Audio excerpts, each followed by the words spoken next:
इंसान जब परेशान होता है ना तो उसे कुछ भी अच्छा नहीं लगता, और इस परेशानी के आलम में अगर उसे एक अफसोसनाक खबर मिल जाए और इस अफसोसनाक खबर के साथ उसे ट्रैवल करना पड़े तो ये ट्रैवल करना बहुत ही मुश्किल हो जाता है, और इतना लंबा ये ट्रैवल लगता है ना। तो अस्सलाम वालेकुम माय यूट्यूब फैमिली, कैसे हैं आप सब? आई होप कि मेरे सारे बहन भाई अपने घर में खुशबाश होंगे, खैरियत से होंगे, और मैं भी अल्हम्दुलिल्लाह से बिल्कुल ठीक ठाक हूँ। अच्छा, ये वो सुबह है जहाँ मैं अपनी अम्मी की तरफ ट्रैवल करके जा रही थी, और क्योंकि मेरे हस्बैंड ने मेडिसिन भी लेनी थी, एक दो काम भी थे, अम्मी से भी मिलना था।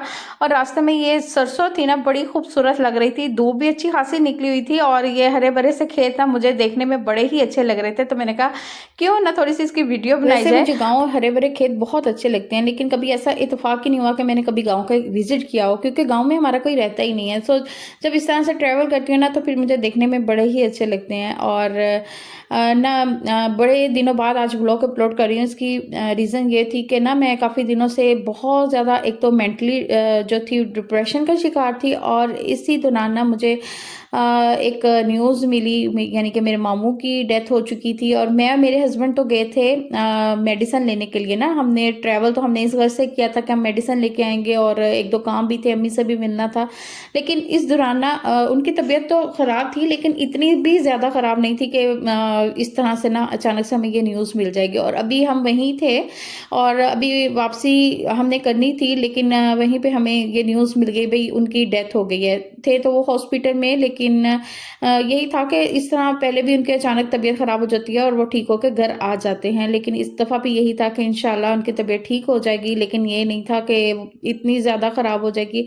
अच्छा, वो इतने नाइस थे, इतने नाइस थे, हर एक का इतना ख्याल रखते थे, इतनी मोहब्बत और चाहत से मिलते थे। अभी 2 माह पहले ही वो अपनी फैमिली के साथ मेरे घर आए थे, और इतना खुश हुए थे, इतना खुश हुए थे मिलकर। और बस वो बातें जब याद आती है ना तो फिर दिल ज़रा परेशान सा हो जाता है। तो अल्लाह इनकी मग़फ़िरत फ़रमाए। आप लोगों ने भी दुआ करनी है, अल्लाह ने जन्नतुल फ़िरदौस में जगह दे। तो बच्चे जो थे ना मैंने घर पे छोड़े हुए थे, एक टेंशन मुझे ये भी लगी हुई थी कि बच्चे घर पे हैं, क्योंकि अचानक से हमें फिर वहाँ पे रुकना पड़ गया, और क्योंकि हमने शमूलियत करनी थी जनाजे में, तो फिर रुकना तो पड़ना ही था।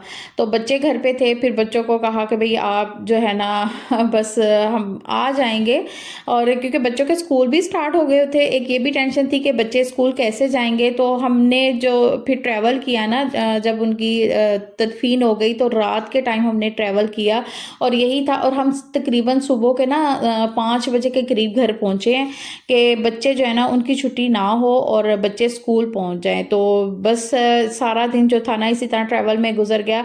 और यहाँ पर मैं बना रही हूँ मज़ेदार सी चिकन बिरयानी बना रही हूँ, और बिरयानी किस तरह से मैंने बनाई है थोड़ी सी मैं इसकी रेसिपी आपके साथ शेयर कर देती हूँ। टाइम कम था तो इसलिए मैंने प्रेशर कुकर में इसका मसाला बना लिया था, और यहाँ बच्चों के स्कूल स्टार्ट हो गए हैं तो स्टडी भी यहाँ पर जी स्टार्ट हो चुकी है।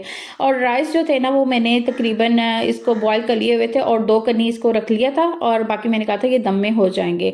और मसाला मैंने आधा किलो प्याज लिए थे, उसको मैंने ब्राउन करके तो वेट लगा दिया था थोड़ा सा पानी डालकर, ताकि प्याज जो थे वो गल जाएं। और जब ये गल गए ना तो फिर इसके अंदर मैंने चिकन डाल दिया था, और साथ में मैंने कौरमा मसाला डाला था, बिरयानी मसाला डाला था, और थोड़े से स्पाइस जो थे ना घर के वो मैंने डाले थे। और जिसमें मैंने नमक थोड़ा सा चेक करके तो वो थोड़ा सा वो मैंने डाल दिया था, मिर्चें थोड़ी सी डाल दी थी, और इसके अलावा जो खड़े मसाले होते हैं ना वो भी मैंने डाले थे, तेज़पात डाले थे। और यहाँ पर मैं इमली आलू बुखारा डाल रही हूँ। टमाटर मैंने 3 से 4 टमाटर डाल दिए थे, और सब्ज़ मिर्चें भी 3-4 सब्ज़ मिर्चें मैंने डाल दी थी, और इस तरह से इसका मसाला जो है ना वो रेडी हो रहा है।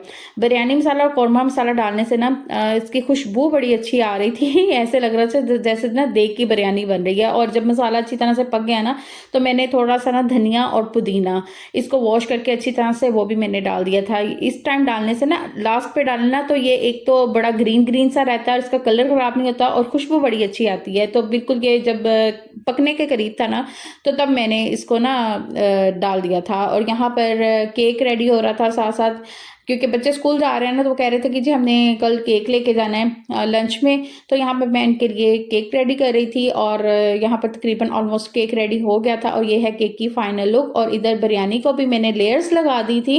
लेयर्स तो सबको ही पता कैसे लगाने हैं। सबसे पहले मैंने राइस डाले थे, उसके बाद फिर मैंने इसके ऊपर जो तैयार किया हुआ चिकन का मसाला था वो डाल दिया था, उसके ऊपर फिर मैंने राइस डालकर तो इस तरह से धनिया पुदीना फिर ऊपर से डाल दिया था, और कलर डाल दिया था। मेरे पास ना येलो कलर जो था वो ख़त्म हो चुका था, तो तो इसलिए फिर मैंने ना रेड कलर में ही थोड़ा-सा ग्रीन कलर मिक्स करके ना मैंने कहा चलें थोड़ा-सा इसमें रेड कलर और कुछ मसाले का कलर था और इसके अलावा फिर मैंने कुछ सैलेड काट लिया था। तो फिर भी माशाल्लाह से अल्हम्दुलिल्लाह से बिरयानी बहुत मज़े की टेस्टी बनी थी और कलर का तो कुछ भी नहीं होता, बस येलो कलर की कमी थी, बाकी तो सारे अच्छा वो कमी भी मसाले ने पूरी कर दी थी, खैर इतना भी फ़ील नहीं हो रहा था।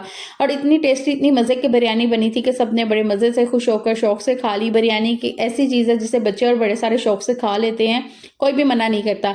और यहाँ ना बच्ची ना ये आई थी, नेबर से आई थी मेहंदी लगाने के लिए, भई मुझे मेहंदी लगा दें, उनकी कोई शादी का फंक्शन था, तो यहाँ पर वो स्टिकर वाली मेहंदी जो है ना बेटी वो लगा रही है।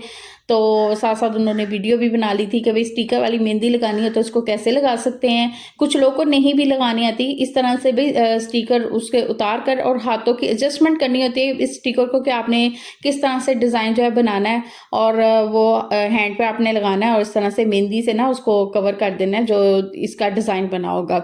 और इसी तरह फिंगर्स की भी डिज़ाइनिंग होती है, वो फिंगर पे लगाकर आपने फिंगर से डिज़ाइनिंग कर देनी है। तो बस उसकी मेहंदी अच्छी लग गई थी और कलर भी बड़ा अच्छा आ गया था, तो बड़ी खुश होके वो चली गई थी, जी मेरा जो इवेंट है ना वो अच्छा गुज़र जाएगा।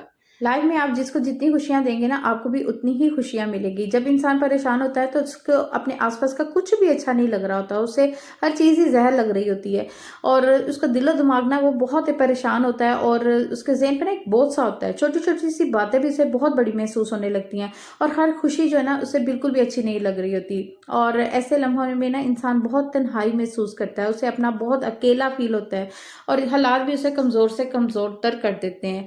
तो परेशानी इंसान की सोच, रवैये और फैसलों पर बहुत गहरा असर डालती है। इसलिए ज़रूरी है कि ऐसे वक़्त में सिर्फ़ सब्र और हौसले से काम लें, अपनी सोच को पॉज़िटिव रखें, अपने आप को आपने सँभाल के रखना है क्योंकि अगर आप अपने आप को स्ट्रॉन्ग रखेंगे ना, तो आप हर हालात का मुश्किल से मुश्किल हालात का भी बड़ा अच्छे तरीके से जो है ना, वो मुकाबला कर सकते हैं। अच्छा ये कुछ मनाज़िर थे जब वहाँ आ रहा था रास्ते में दरियाए रावी, मैंने कहा देखूँ दरियाए रावी में कितना पानी है, ख़ैर बहुत पानी तो नहीं था, बहुत कम-कम पानी था। जैसे कि सैलाब के दिनों में पानी बहुत ज़्यादा आ जाता है ना और बहुत नुकसान होता है, तो ये देखिए बस इतना सा पानी था जस्ट और काफ़ी एरिया इसका ना ड्राई ही था और यहीं पे अपने व्लॉग का एंड भी करना चाहूँगी। आई होप कि मेरा आज का व्लॉग आपको अच्छा लगा होगा। वीडियो अच्छी लगे तो वीडियो को लाइक, शेयर और सब्सक्राइब आपने ज़रूर करना है और बेल आइकन के बटन को क्लिक करना है ताकि नए आने वाली वीडियो आपके पास सबसे पहले पहुँचे। आपने दुआ करना है कि मेरे जो भी मामलात है उसमें अल्लाह आसानियाँ पैदा करे, उन मामलात को हल करे और जल्द से जल्द जो है ना मैं भी इन डिप्रेशनों से, इन परेशानियों से निकलूँ। कल मिलेंगे, कल तक के लिए अल्लाह हाफ़िज़।